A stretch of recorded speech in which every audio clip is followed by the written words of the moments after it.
happening, everybody, and welcome to episode number 10 of Real Estate Agent Rehab. Once again, this is Amir Al-Khayat and Vance Mizzi, number 10, man.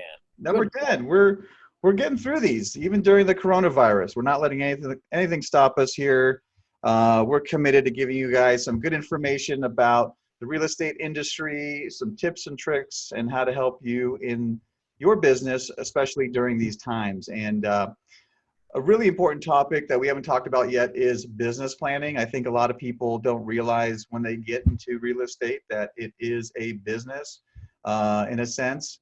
You're not going to sign up with a brokerage and they're not going to give you a salary unless maybe you work for Redfin, but they just fired a bunch of people anyway. So, but as a standard real estate agent, if you come into the business, you're going to have to figure out how to get business, how to get leads, how to set up your day, how to get through all the little intricacies and new programs and systems on your own. I mean, I think your broker is going to do as much as possible to try and assist you, but it's going to be up to you to stay consistent and dive in and kind of master your craft.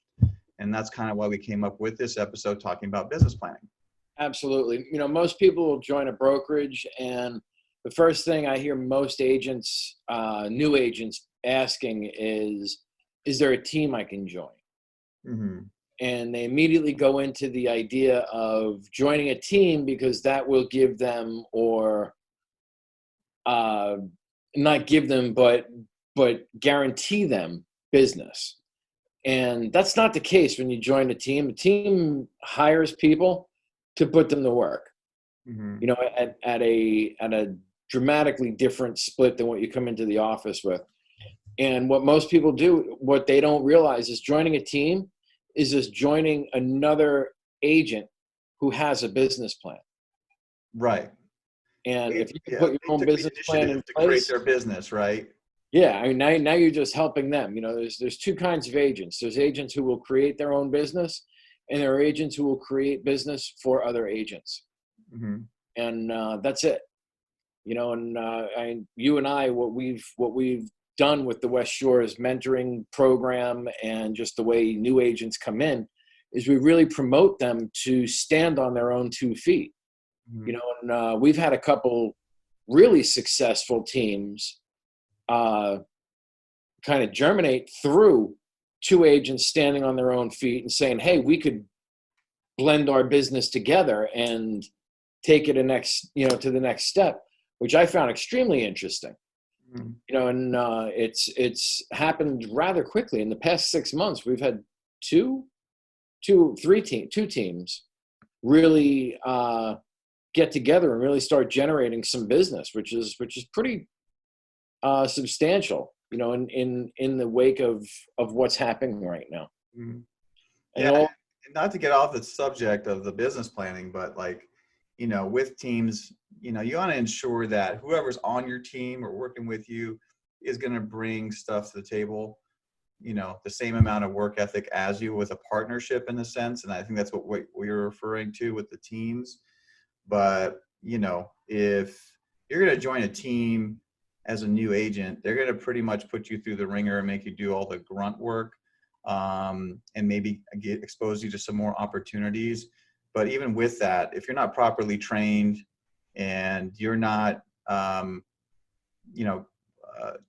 going through all the different systems and programs and understanding, you know, what to do in every situation, you're pretty much setting yourself up for failure, I think, in that sense, because the team leaders are not necessarily going to sit down with you and coach you and train you on your own to get you to where you need to be.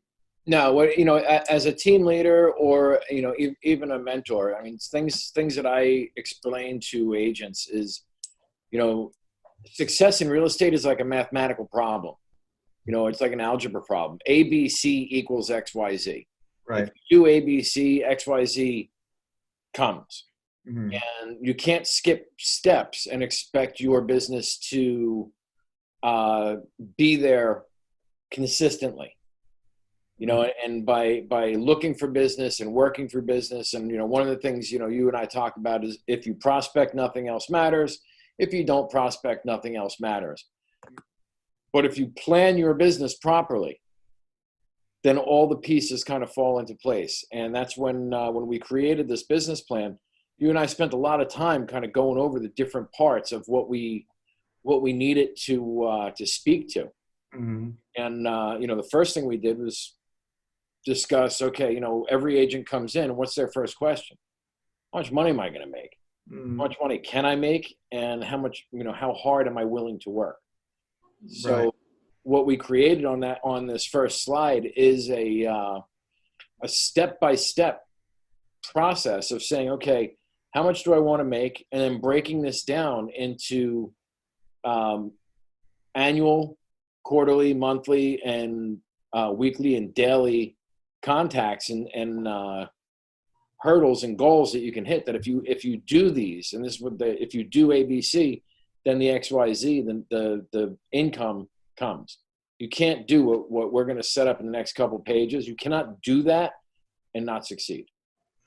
Right. And, with any business that you start, you have to have a business plan. You have to figure out what you're going to do, how are you going to do it, how much you're going to make, what is my end goal throughout this, Right. And visualize that. And then obviously do the work to get it done, and every business, including starting my brokerage, I had set forth my goals, figured out what I want to make, how am I going to get there, how many agents I'm going to have, how many offices I'm going to have, how many transactions we're going to do, how many escrows we're going to do, what are we going to generate monthly, what do we generate yearly, what do we need to make to survive, all those things. We look at all those different intricacies of financial goals, and then just the overall business goals, and then work towards it, and then things will happen.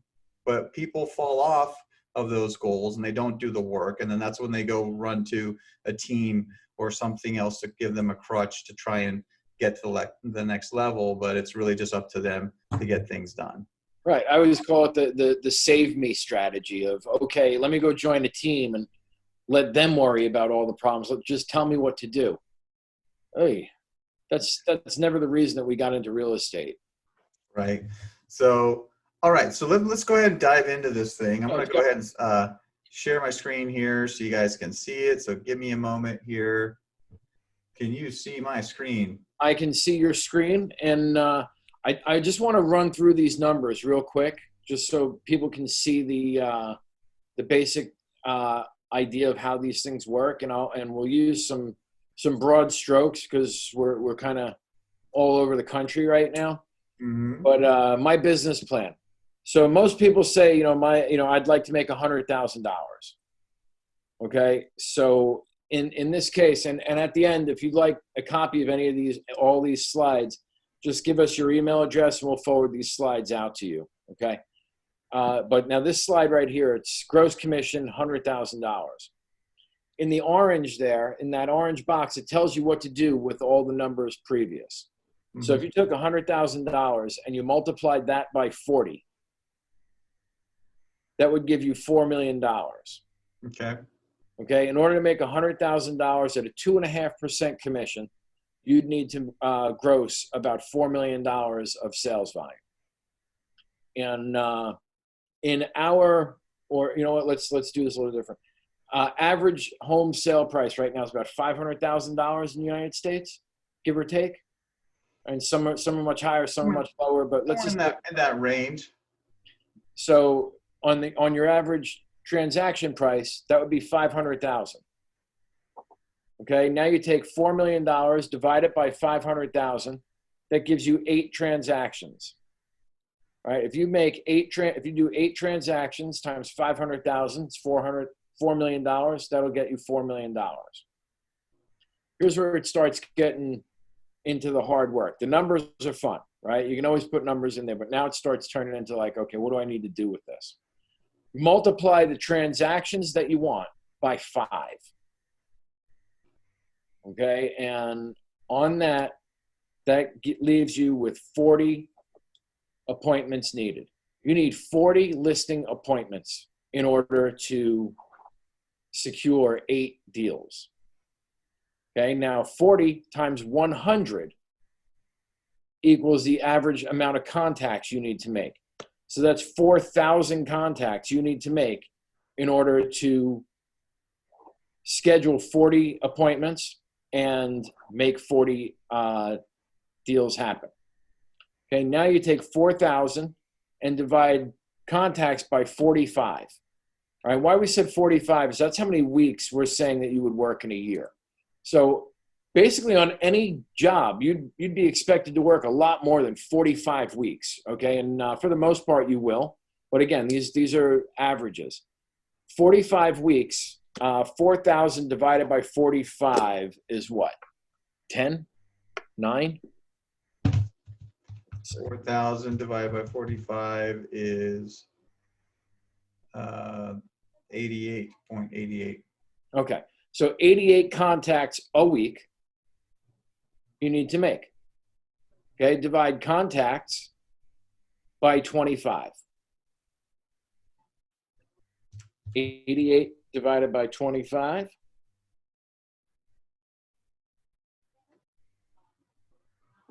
Three and a half. Call it 4. You need to make 1 appointment a month, a week rather. 4 appointments a month in order to generate 8 transactions a year. On 8 transactions, you will generate $100,000 of commission. Okay? Now, those are numbers. So it's a lot easier to do numbers on a blackboard or on a whiteboard than it is to do numbers in reality. But those are the numbers, okay? And those have been proven time and time and time again. What we do now is we go into the next section here. So if you just put $100,000 commission I want to make, I need to make 1 listing appointment a week. If all you do every day is wake up and think, how am I going to set 1 listing appointment this week? That's your number 1 goal. Can you set 4 a month? Probably. And if you set 4 a month, you're going to get 1 or 2 of those for every time, right? I calculated this on a 20% hit ratio. I would imagine most of you are going to be doing a much better job than 20%, right? Most of us actually, once we start getting good, get into the 40, 50, and 60 percentile, where unfortunately what most agents do when they're getting 50 and 60% is they don't keep their numbers going. They scale them back, and they go from 4 appointments a month to 2 appointments a month because they know they're going to get that 1 going. So focus on the 1 a week. That is your number 1 goal. And I mean, I personally focus on one new listing appointment every week for 1 listing a month. And right now I'm right on target on 4 listings for the year, which is pretty substantial in our market. So anything kind of feedback on that, Amir? Anything that you see that you want to share? I think this is a real eye-opener to people to really understand how much hard work goes into getting listings and transactions from the general public. Obviously, when you're a new agent, you might come walking in knowing that you might sell your mom's house or your cousin's house, or you might be buying your own property. But if you really want to continue in this business, it's just imperative that you look at these numbers and then, get real with it, and then obviously put in the work. Yeah. Now, one thing I can say is, it says 88 contacts a week, right? Folks, that's a lot of contacts. That's a lot of work. All right. That's 20 a day. You try to start contacting 20 real contacts. That's not a text. That's not an email. That's face-to-face or now phone-to-phone, some sort of connection with somebody where you ask them and they answer. Do you want to sell your home? Do you want to buy a home? And they give you an answer. If you speak to 70 to 100 people a week, every week, and ask them that question, you will be surprised at the amount of business that comes your way. But you've got to stay focused on those numbers. Right. Okay, so let's go to the next slide. 3 days. This is a good one. I really love this one because it lets you take a break for a minute and think about not only your business but your life as a whole, and what you're really grateful for. What are your life intentions? What are your life goals as well as your business goals? I think the two kind of go hand in hand. I think if most areas of your personal life are on track and you're happy, it's going to trickle into your business life and your interactions with your clients. So I think you can't just push all, full steam ahead into business and let your health go or let your relationship go. I think there's a balance that we need to adhere to. And this form really gives us that moment to write some of these things down, things that we're grateful for just on a daily basis, whether it's waking up, being able to go to the gym, exercise, your spouse, your kids, maybe an event that you might be going to, or something nice you might be doing for somebody. Your intentions, like what are you actually going to be doing? What is your intent throughout all of this? And your actual goals on a daily basis. Like, well, let me make sure I get through these 100 phone calls today. Let me make sure I can make it to the gym today. Let me make sure that I don't eat sugar and carbs today, whatever it is. That's a rough one. I know that's a tough one, especially these days where everybody's inside and there's not much. Honestly, I feel this is probably the most important slide of planning your business and planning to be successful. Right. Because if you're filling this out daily, you're putting into your own mind, your psyche, everything about what you're planning for, and you're really putting it down. And I actually have been doing it in my phone, on my calendar. And the other day, my wife had me switch to handwritten. And she found this whole study on how much handwriting something affects the psyche and the brain mechanism over typing it. So I actually went out and I bought a new notebook that all I do are my 3-a-days in it. Mm-hmm. And my 3-a-days, and I write my goals over and over again. Does it look like this? It does. In fact, here is mine. Okay. And it's super important that you carry something around that you can have and hold. Everything. We're so caught up with having everything in our phones that so much gets lost in there that you really want to have something that you're holding on to. Mm-hmm. And there's something about the self accountability. Yeah. Trying to keep yourself accountable on what you're saying that your goals are and what you want to do, and then taking the time for the gratitude, because I think we overlook that a lot in life. Obviously, right now with everything that's going on, where a lot of people are focusing on the negative. Oh my God, I lost my job, I lost my business, but we forget to think about what do we have here today that's good in our lives. And writing it down, I think, is definitely the way to go, because it just kind of imprints it into your brain more than just typing it out. Something I spoke about at length with my coach when we built this plan was a lot of times people put together 10 goals for the year, 10 goals, and this and that. And what we had discussed was creating a 5-tier status. That 5 personal goals, 5 professional goals, and having end dates on them, and saying, look, I want to do these 5 things by these dates, and not 10 almost gets too much. It becomes this and then hit 5 and then add to that, and as you, and I don't mean continue to do 5, like once you complete one, erase it, it's done, add another. Mm-hmm. And continue to kind of build on this momentum of accomplishing goals, but also stretching for them.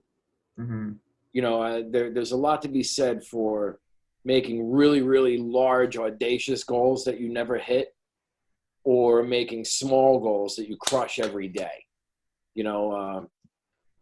I come from the thought process of have some big, nasty, audacious goals that you're looking for, but make sure you're also putting yourself in position to accomplish goals, because success and hitting goals is a habit. Right. And if you create a habit of not hitting your goals because they're too big, then every goal you put out there is always going to be too big, and you're never going to hit it. And that's not a good way to build on your business. Amir, I mean, you've had some goals that you've hit, right? Yeah, I mean, I'm still living in those goals. I'm trying to get to my personal goals for my business. And, but I've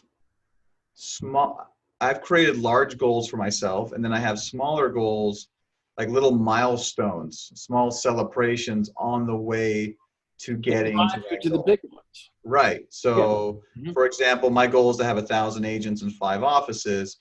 So, but in the meantime, I'm celebrating the wins of getting to 100, 200, 300, 400, adding a second location, third location, fourth location. Those are all my little, um, little building blocks, my little mini goals amongst the big one. Sure. And if I'm hitting those, then I know that I'm on the right path. Yeah. I mean, one of my goals is to, sell one house every month. And, if I can do that, I'm doing great. Okay. Once I hit one house every month, then it's list one house a month and sell two, and you kind of start to build on these goals. But if I just walked in, now some people might say, 12 houses in a year, man, that's nothing. That's almost $30 million. If I can, 12, I'm doing okay. So everybody has their own business that they're looking for. But, I have one friend of mine down in Florida that if he doesn't have 25 active listings, he doesn't feel like he's going to pay his rent. Now, the problem with his market share down there is it's about $150,000 average listing. Oh, So okay. he needs 20, to be turning $2-3 million, where it's, and that's what I said, I mean, he's got to do so much more than what we have to do here. And again, sometimes we scale back our approach to the fact that we don't need to make it, we don't need to do as much to make as much. So I'm trying to get out of that thought process, and by creating these goals and looking at it from a professional and a personal goal, it really is pushing me quite far. So it's really interesting. But then, with anything, you should have short term, long term, and then way out there goals. Mhm. So like what you said, the 1,000 agents. When do you want to have 1,000 agents by? I mean, I would consider that to be kind of within the next like 3 to 4 years, maybe pushing 5 years to just get stable 1,000 agents, and that's where we live. And then obviously we can build on from there. But Yeah, we get picky with the people and what kind of production we have going on. But correct. And yeah, as you build on and add agents, and some fall off. So there's always that stabilization that goes yeah, on. the natural attrition of business. Mhm. But like your 3-year goals, those should have direct ties to your 1-year goal. Like exactly what you said. 3 years from now, I want to have 1,000 agents. But this year, we want to hit 500, right? Mhm. And we're at 4 something. We're 20 right now. 420. So we got to put 80 on by the end of the year. Mhm. It's totally doable. And if we hit 500 by the end of the year, which we very well may hit 600 if we get back to work in time, we're kind of moving that needle forward, right? Right. And it's like this for any goal, any personal goal. Maybe you want to buy a house. Okay, as an agents, some of our goals are to actually own our own home. But in 3 years, I got to have $200,000 down payment. So my goal this year might be I want to save $100,000.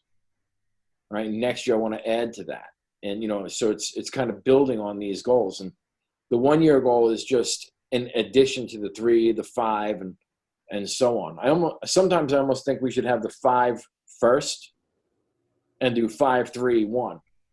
So we actually say, okay, where do I want to be way out here, and then break it down slower. So maybe we'll move that around. Yeah.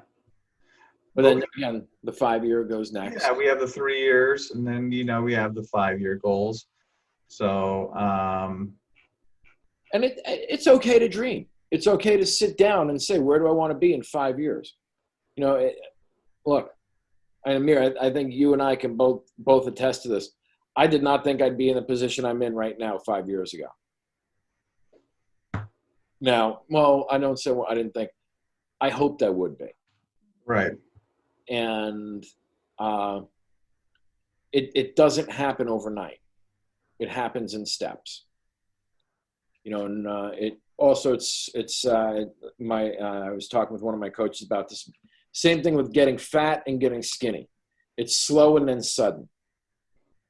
Right? You're thin one day and all of a sudden one day you wake up fat. And same thing in reverse. You're fat one day and all of a sudden you wake up and none of your clothes fit you. You go, what happened? You know, but you work for it over a period of time and then it shows up one day. And that's the same thing with success in this business. You know, we prospect every day looking for listings. And then all of a sudden, 6 months from now, we got people calling us from 6 months ago and they want to list their house with us. It's that slow and then sudden result. Mm-hmm. But without having a eye on the prize, I think you don't even know when it hits. Right. Okay, so marketing campaign. That's definitely part of the business plan. It's imperative that we look at all different levels of this. Let me get this into the different view mode so I think it's you can see it a little better. There you go. Yeah, the marketing campaign. This is it's marketing campaign, and then it really breaks into what I categorize as the strategies of the campaign.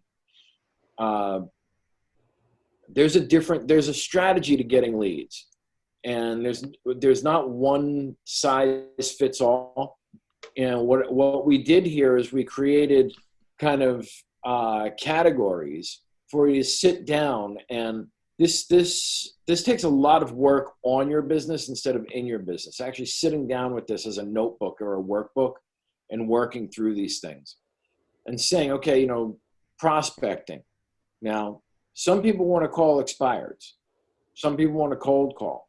Some people want to door knock. All right. What are prospecting strategies that you feel comfortable with? You don't have to fill everyone in, but you should write them in and decide how what strategies you feel that will benefit you. Networking strategies. Join and attend a PTA. You and I both belong to local gyms, and we do a tremendous amount of networking through our gym memberships. Mm-hmm. And you have a child in school, so I don't know how involved you are with the PTA, but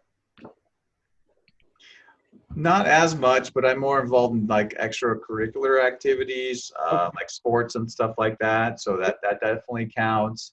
Any kind of networking groups that you would join, through the cities or different communities, churches, whatever other hobbies you may have can easily turn into networking events. If you like to go riding your bike on the weekends, you join a bike club, runners club, hiking club, get on, what's that called, meetup groups.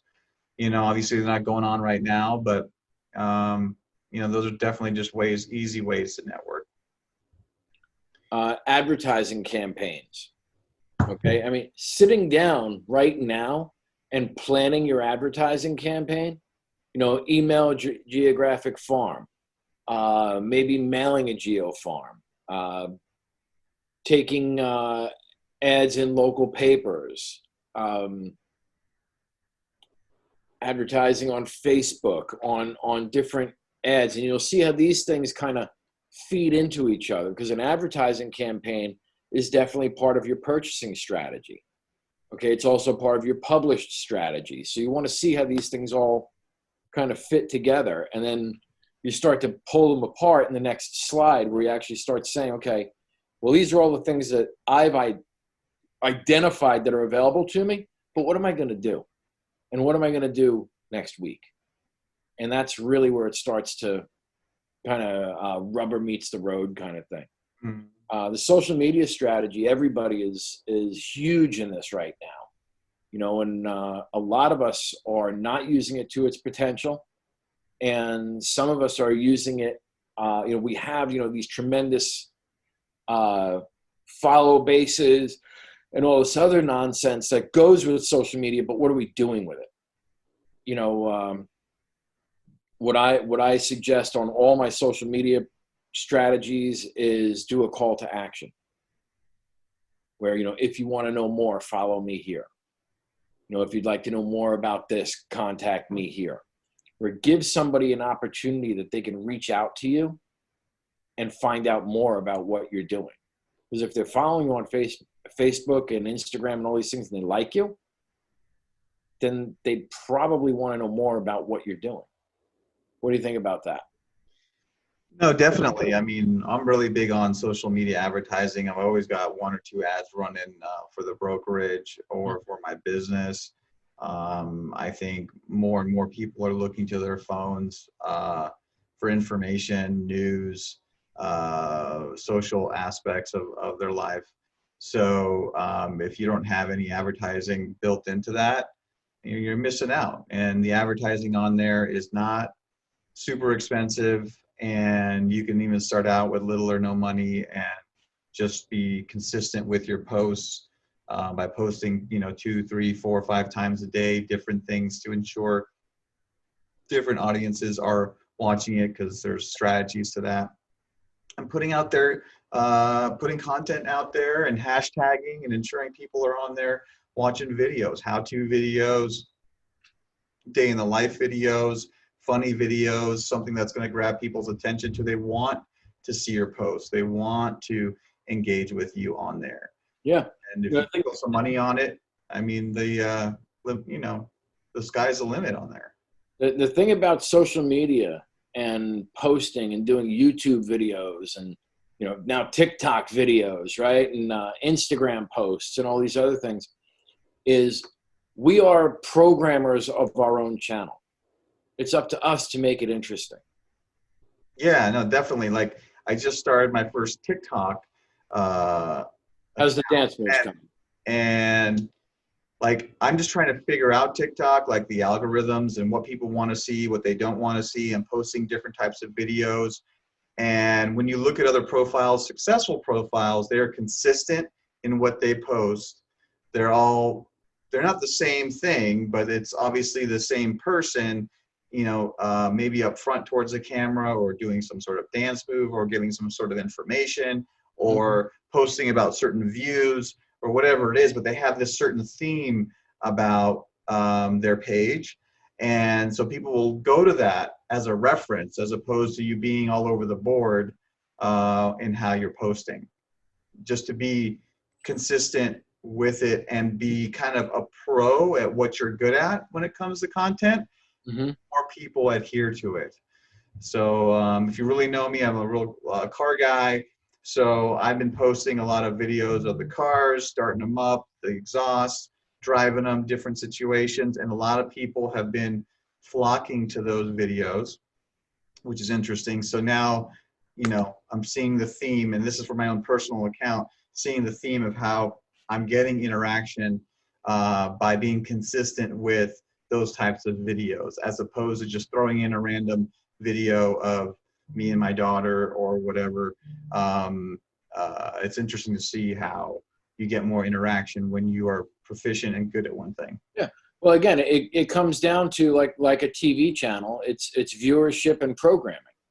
Right. If you want a specific type of show, you go to a specific channel to watch something. You know, it's just that idea that people, you know, if you posted up, you know, pictures of you starting your cars and then playing on the playground with your kids and then selling a house and doing this, it's all over the place where you're not speaking to an audience. And when you're doing social media stuff, we should actually do a class on we should do one of these on social media. The idea is, you know, you want to speak to a specific audience, that people know who you are and they want more of that. Yeah. And if you're going to do real estate, which obviously, since we're selling real estate, you should be doing real estate, be the best at it. If you're not the best at it, it's okay, but you got to start somewhere and then continue and be consistent with it, and then get better. Make your content better. Think about your content before you do it. Like, plan it out, stage it out. With all these videos people are doing, they don't just throw up their phone and create something. That a lot of times they're thinking it through. What is the shot going to look like? Is the lighting right? Am I wearing the right thing? Do I look professional? Where am I at? You know, and then planning these out and then doing them, you know. It takes a lot more planning than the 30 seconds it takes to watch. Right. And now with Zoom, everybody should get more comfortable being on camera. So I'd like to see more of you on social media if you're watching. Absolutely. So yeah. So all right, we'll get back to this because we could talk a lot about social media. We can go on and on.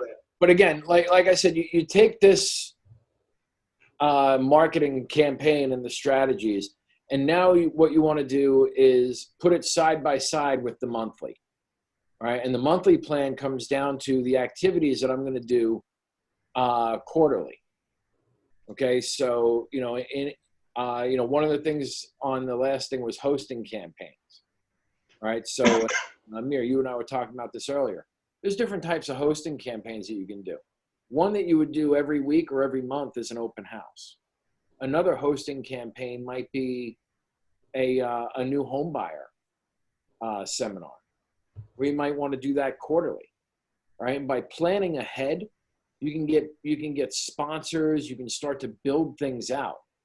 You know, I do a fundraiser every year for a different local charity, right? And that's always planned into my my activities because I know I have to start planning this thing 3-4 months before I start doing it. And you know, this one we got postponed due to the lockdown, and actually we were just talking about we may not do it this year, and we just may move it to next year. You know, and we may skip this year just because it's so weird. And these are the things that you want to look at when you're looking at your campaign. Where does it fit in the calendar? Not, oh, it's just got to go in here. If it's not going to fit this year, move it to next year. If it's not going to fit this month, move it to next month. But, you know, you want to be very, very strategic with what you're doing in your monthly activities and what you commit to. Mm-hmm. So like I said, I've broken it up. You know, we broke it up monthly and we broke it up quarterly. So you can look at it and say, okay, what am I going to do in the first quarter? You know, am I going to do a 5,000 mail drop the first month of every quarter? That wouldn't be a bad strategy. You know, or a 2,500 piece mail drop at the, you know, in the beginning of every month of the first quarter, or maybe monthly, or maybe not so many, maybe 500 a month. So you start writing these things in that when you open your book to May, you know, when you're in April and you look and you say, what am I going to do in May? It says things like attend weekly phone clinics, 500 mailers, open house every week, door knock weekly. All right. That starts making, you know, your efforts and your activities reality. Because in the next slide, we're going to start breaking it down into the monthly. What am I going to do this month? And that's where it starts, weekly rather. This is where it starts getting real. Because now you've said, okay, monthly, this is what I want to do. But on a weekly basis, where am I going with this? Do I work Saturday and Sunday? All right, do I take off during the week? You start scheduling things in. The next schedule is daily, but I want to talk about this one on the weekly basis.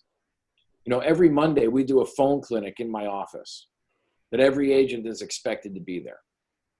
And Amir, you as my witness, you've seen, I've had 25 people there and I've had 2 people there. Right. And, you know, to me, that's a lack of their planning, because I put it in my calendar. I'm there every week. So if it's in your calendar, it's hard to not show up unless it's not important to you. But most people just don't put it in their calendar. Yeah, it's definitely important. I mean, if it's not in your calendar, it's not happening. So, Yeah. I mean, for any successful business person, you got to put it in there. Even if you're just starting out, put it on your calendar. Remind yourself on a daily basis, like, hey, this is my prospecting time. It's 3 hours a day. I'm on the phones. I'm doing social media. I'm sending out emails, texts. whatever, planning out my business, doing my prospecting, put it on the calendar and stick to it on a daily basis, just like any other regime that you're going to start, whether it's a workout regime, prayer, whatever it is, meditation, put it on your calendar, do it. The funny thing about this is when I showed this to some agents, they said, are there enough lines on there for the daily? I said, there's plenty, okay? You do one thing every day and say, this is what I'm going to do every week, okay? There's an advantage to that. Well, I think that's where the next slide like actually helps out with that daily. Yeah, it goes into daily. Now, you know, something I heard years and years ago, and I live by it, is if you erase, you must replace, and if it's not on your calendar, it doesn't exist. And you know, you can say you're going to do a million things. If it's not written down, you know, I have one coach who just says, "Let me see your calendar," and you show it to him. Like, you know, it's almost like an audit of your time. And he can just flip through it, and he knows if you're successful or not, because if you're following what you're writing down, you're killing it. Yeah. You know, a lot of people, their calendars are blank, or they're way overloaded where there's no way you can do everything that's on the calendar. You know, you can't schedule yourself minutely, you know, every 15-minute increments. It just doesn't work that well. Mm-hmm. This ideal schedule, this is the daily activity. We left the time blank on the left-hand side for a reason. Everybody starts their day at a different time. All right. I'm up at 4:30. Amir, you're up pretty much the same time, like 4:15, 4:30. So our schedules start a lot earlier than others. I have one agent in my office who doesn't get out of bed till 9:30. I'm like, I don't know how you function. I don't know how you can wake up at 9:30 in the morning knowing that people in your business have been working for 4 and 5 hours already. How do you, the stress of that would kill me. Yeah, it's really surreal. And you know, with the lockdown, I've slept in a few days and I just feel like, I don't know, I feel really guilty sleeping. Yes. Yes. Party, it feels really nice laying there, right. And then all of a sudden you're like, oh man, I can't believe it. Yeah, you're like, oh, I don't want to get too ahead with this. I got to get back to my standard protocol. But I really love this sheet. I mean, it really just breaks down the whole day. I think this should be at the forefront. Like, you should probably have a stack of these on your desk, and you could write out your days. And you know, stay focused on the prospecting on the right. You know, I love the fact that, you know, we've integrated the meditation, exercise, diet, and sleep on the meds. You know, your 3-a-days, doing that sheet that we discussed up front, talk about what your gratitudes and your dailies and your yearly goals, focusing in on just the basic things that you need to do to stay consistent and stay relevant in your business, you know, between the social media posts, the videos, the contacts, knocking doors, mailers, listing appointment, buyer appointment, offer written. I mean, we could add more things on here, but I think those are pretty much the general things that you need to know. And, you know, you score yourself on a daily basis. I mean, you can say, hey, I get 5 points for each, you know, 1, 2, 3, 4, 5, 6, 7, 8, 9, 10 items, or you get 1 point for each. And then you can get 10 out of 10 or a 5, you know, if you're hitting all of these on a daily basis, you know, you're really doing yourself a big service, you know? Yeah, I mean, that daily score, you can use it any way you want. You know, a lot of one of a coach that I work with, he always tells you at the end of the day, rate yourself. You know, would you give yourself, you know, a 5? Would you give yourself a 9, a 10? You know, how did you attack your day? And it's really interesting. And you know, we talk about getting real. Mm-hmm. When you got to sit down and actually write down a score for yourself on how you think you did that day, you get really inside on what you're doing, and you start to want to promote yourself in a better manner, in a better light. I'll tell you what I found today on staples.com was a hole puncher for this book. Oh, look at you. And I'm going to get a bunch of these sheets printed, and this is going to be my new planning, my daily calendar. So, I ordered it. I don't know that it's what is that called? A necessity company or Essential business. essential. So I don't know how long it's going to take to come, but when I get it, From Staples. yeah, Yeah, I think they're open. yeah. So it should be pretty cool, and I'll get a bunch of these printed, and I'll have them in my book, and I'll put them in on a monthly basis or a weekly basis. I don't need a whole month, just weekly. Go through and just Get a write them. three ring hole punch, put it into a binder, and just have at it. A couple weeks from now, you do this every day. Games are won because we keep score. And if you keep score, you will win. That's the name of the game. To-dos, 10 things to do today. There's to-do lists for everything. I know, Amir, you and I both have to-do lists all over the place. I have to-do lists on top of to-do lists. I mean, yeah. I have this, I have the other thing. I got another notepad here. I'm constantly writing stuff down. I'm constantly, trying to get as much done in one day as I can. If not, it falls on to the next day until you get it done. I even have a to-do list on my phone, and one of the subjects on there is shared with my wife. So we have a shared to-do list, which turns into our shopping list, where, if we think of things, we constantly put stuff on there. So we're always in contact. We're always moving ahead and not forgetting things not leaving things on the table, so to speak. That's great. Which moves us to the next slide, which is all about things to do. Things to do. There we go. Very basic. It's just writing things down. And, the more you write things down and prioritize them on what you need to do and what you're looking to do today kind of thing, it will just propel your business forward and your life for that matter. For me, I get a certain sense of like I'm not as stressed out about what I need to do, right? When you're constantly thinking about 5 or 6 or 10 things that you may need to do, and it's in your head, you're constantly thinking about it, you're worried about forgetting about doing it. Once you put it down and all you have to remember is to carry your to-do list around with you, I think it's a game changer. Absolutely. I mean, there's a certain level of stress. Your stress level should go down just by doing this one task, this one exercise of creating. I know it does for me. Like when I wake up and I'm like, I got all these things to do. Write them down. You write them down and you get through them and you feel accomplished. Like, wow, I got all these things done, right? Even really get them all on paper, and it's not all just rattling around in your head, like trying to remember all these different things. You write them all down. Now you realize, what you thought was a lot could be 10, 15 things that need to get done. It's not all that much, but that's the first step. Then you just start attacking that thing step by step. And I'm a huge check mark guy.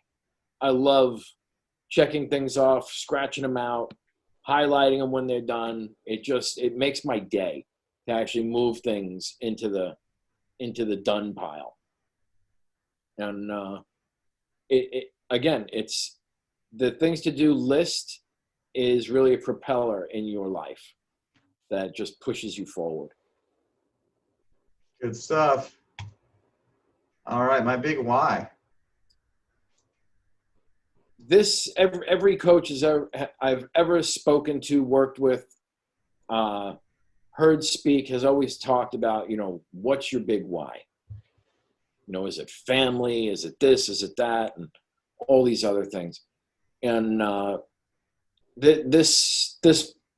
way we set it up here is the benefits of taking action, the consequences of inaction. And my big why, what are they? What is the big why for everybody? Is it making money? Is it taking care of their family? Is it creating abundance for their family? And what this coach talked about was, well, here's the benefits if you did it. What are the consequences if you didn't? Mm-hmm. And Tony Robbins talks a lot about this, of we will actually work harder to push ourselves away from pain than pull ourselves towards pleasure. And in a case like that, I'll do a real easy one. If you had 6 months of rent in the bank and Monday morning came along and you didn't feel like getting out of bed, you might not. You might say, you know what, I got it covered. I'm going to take today off.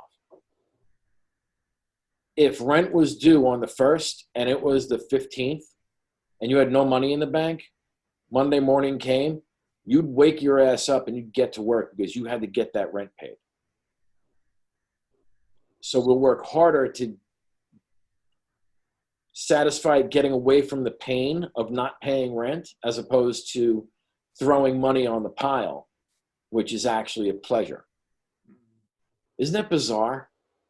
Like, but you know, when it was spoken to me like that, I understood it. And, you know, truth be told, some of us even identify with it. Yeah. On certain aspects. You know, it's nice to have a bunch of money in the bank, to feel like you don't need to go to work. But really, really wealthy people, that's when they feel like they need to go to work even more. You know, and that's why we're not wired like that. We're wired for survival. We're not wired for abundance. So our psyche is, if we're surviving, we're okay. Which is why, you know, 3% of the population is this massively abundant population, and 97% of the population is just surviving. It's the way we're mechanically wired. So what this does is just kind of lays out the actions and the consequences. Yeah, I really like the consequences of inaction. So if one of your big whys is obviously supporting your family, like what happens if you don't support your family? You know, you have to move into your in-laws' house. You know, your kids don't go to the private school. You know, no food on the table. Right. You know, eating top ramen instead of steak, whatever it is. I really like that because it makes you look at what could happen if you didn't make it in this business. Yeah, and that's that again. That unfortunately is what supposedly propels us more than the benefits of action, which is sad. Mm. All right. And the last sheet is just a tracking sheet. You know, I'm really big with numbers and tracking everything that we do, and giving people different ways to keep score.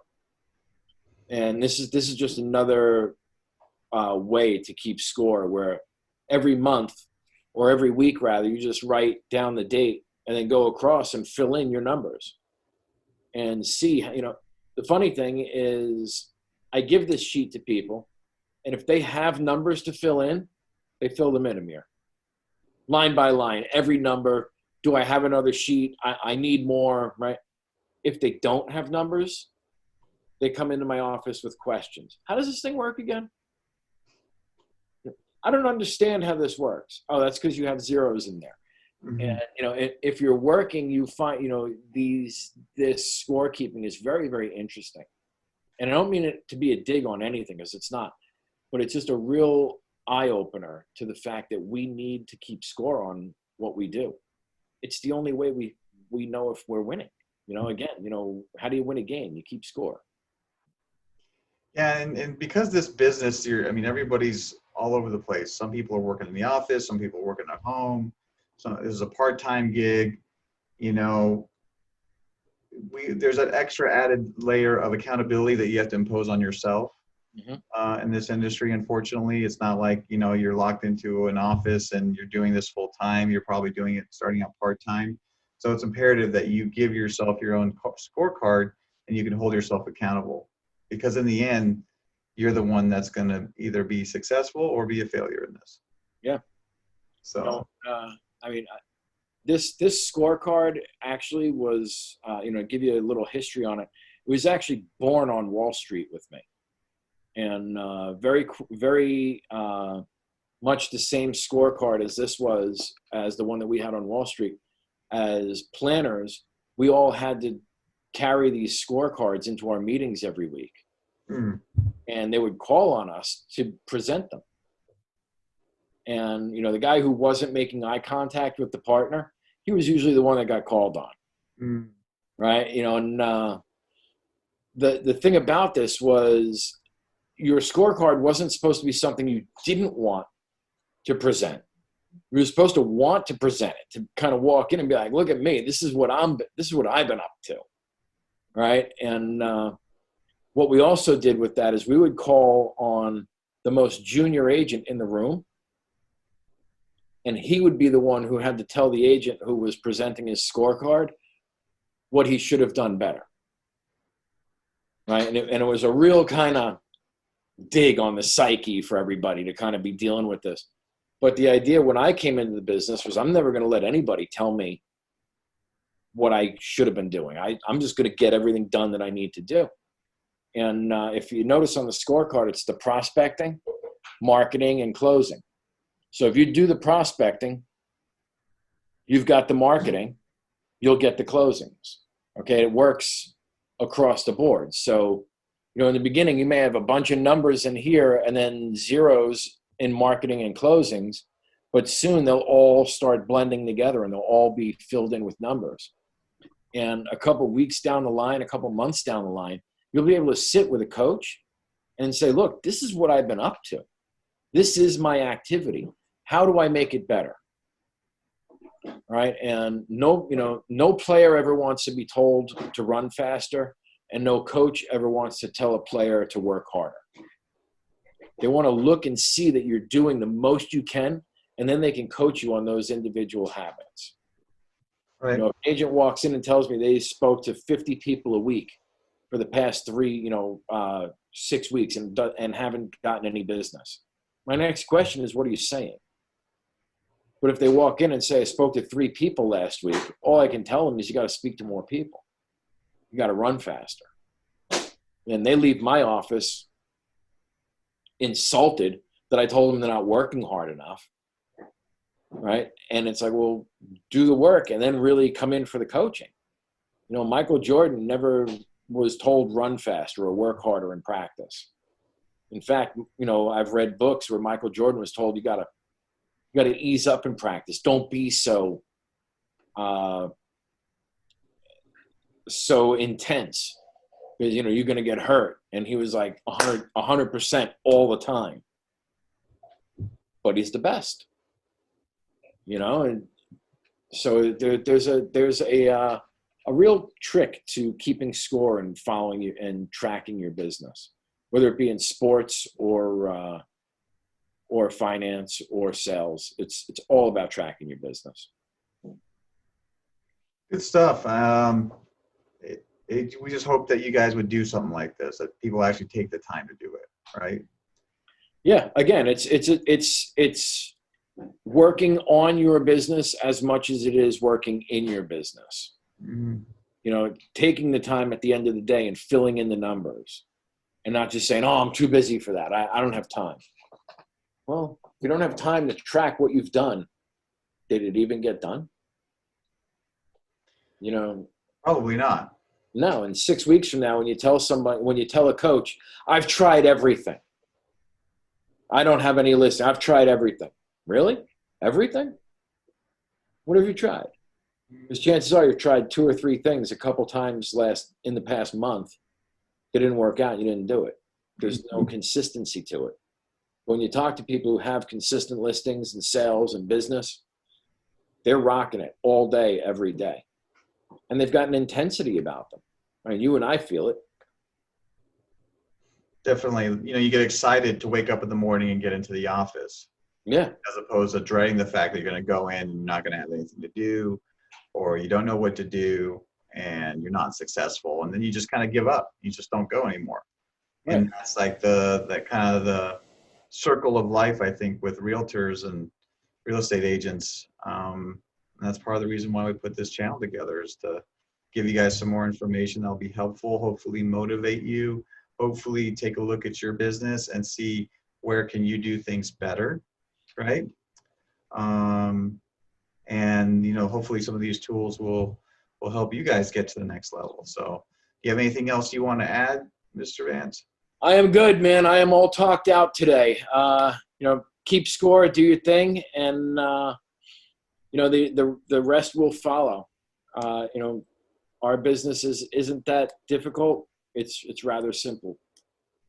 Well said. So, well, that's going to conclude episode number 10 via Zoom during the Safe at Home. And hope you guys are all doing well. Please take a minute to like and subscribe no matter which platform you're on, and share this with your friends if it'll be of use to them. If you want any of these forms, in the comments below, just send us a message or give us your email address, and we'll go ahead and email you any of the forms on this presentation, and we'll be glad to send that out. All right? Thanks so much, folks. We'll see you soon. All right, take care.